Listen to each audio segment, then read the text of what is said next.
And now joining us on First Post is Suhas Subramanyam, who is a Virginia State Senator. Thank you very much for being with us. Thank you. Now, Kamala Harris is going all out to surpass Donald Trump. However, voters have a dim view of the economy and immigration. And are they generally favoring Donald Trump? What is the Democratic Party's strategy for these issues? Where do you think that Kamala Harris is failing and where is she winning? Yes, people have the benefit of seeing 4 years of Donald Trump and seeing all that happened because of him on the world stage as well as here.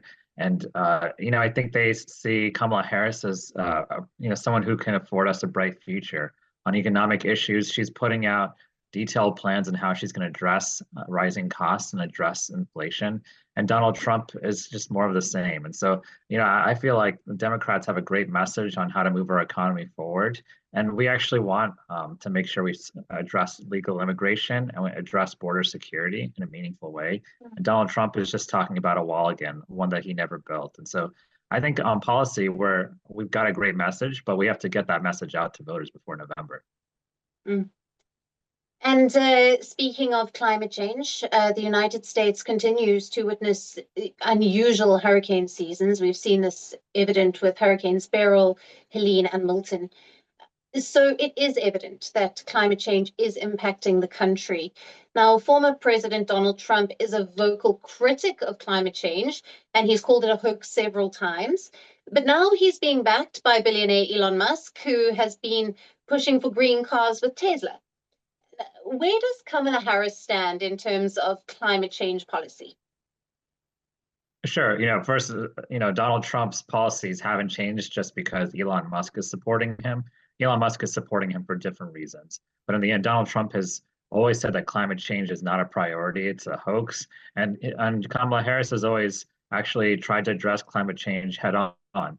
She made deep investments in the last 4 years when it comes to clean energy and making sure that we protect our environment. I know where I live and right next to DC, we have a lot of data centers here that take up a lot of power and they take up a lot of water supply. And we have to think about not just the next couple of years, but for the next 20 or 30 years, how are we going to address one of the big crises in our planet right now? And I think Kamala Harris is someone who will show leadership on that. And certainly most Democrats like myself will as well. Mm. And the US calls itself the staunchest ally of Israel, but there have been times when President Biden and Prime Minister Netanyahu have locked horns. Now, Donald Trump, on the other hand, has praised the Israeli Prime Minister for not listening to President Biden. So where does this Harris campaign stand on the issue of the Middle East conflict? And what plan do the Democrats have to resolve the crisis if they win the presidential race? Well, what you've seen recently is Harris has been the only candidate who acknowledges first the human suffering happening all across the region, talking about so many lives lost in Gaza, so many people who have affected, even in Israel and now in Lebanon.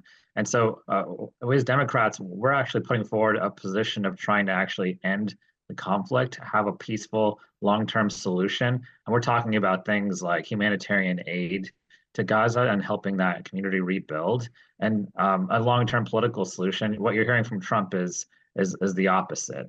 Continuing the war. Let's make this a world conflict, a regional conflict, and you're seeing a disregard for the human suffering happening right now. And so I think voters can trust Kamala Harris, both on terms of protecting the U.S. interests there, as well as also protecting the humanitarian cost when it comes to that region. And I think we have to have someone who will even speak out when there's a loss of civilian lives there.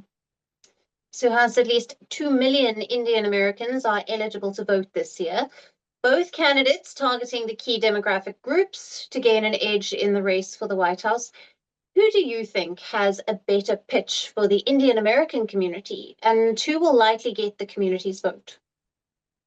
Yeah, I'm an Indian American myself, and I'll say that when I look at the two candidates objectively, it's hard not to choose Kamala Harris. One, she's an Indian American herself. I mean, her Her mother grew up in Chennai, the same place my father's from, and she understands the values of the community and how important it is to address some of these issues. And so, yes, she's Indian American, but even past that, she actually supports making sure we have legal immigration and that we move our country forward there. She supports issues like the economy and inflation and making sure that we can turn our economy around. And I think she's simply someone who's going to govern. And that's what I think the Indian American community wants, is someone who will fight for them, who will be their voice, and who will deliver results for them. And I know that she will, and I will as well.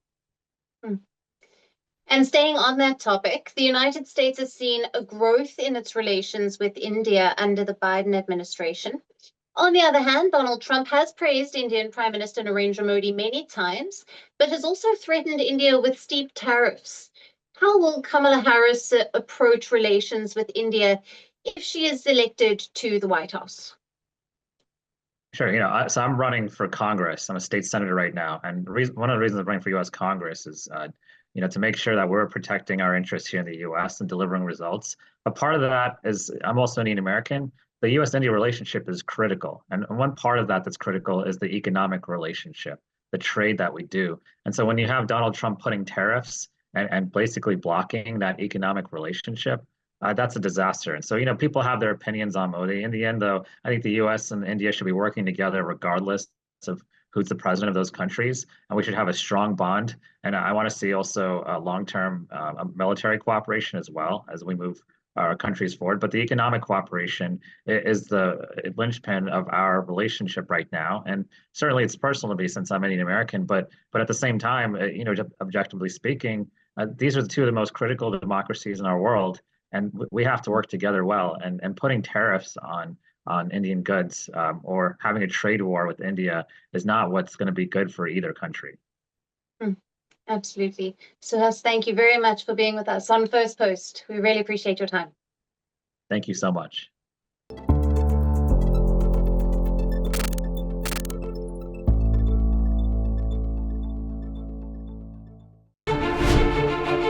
First Post decodes the U.S. election,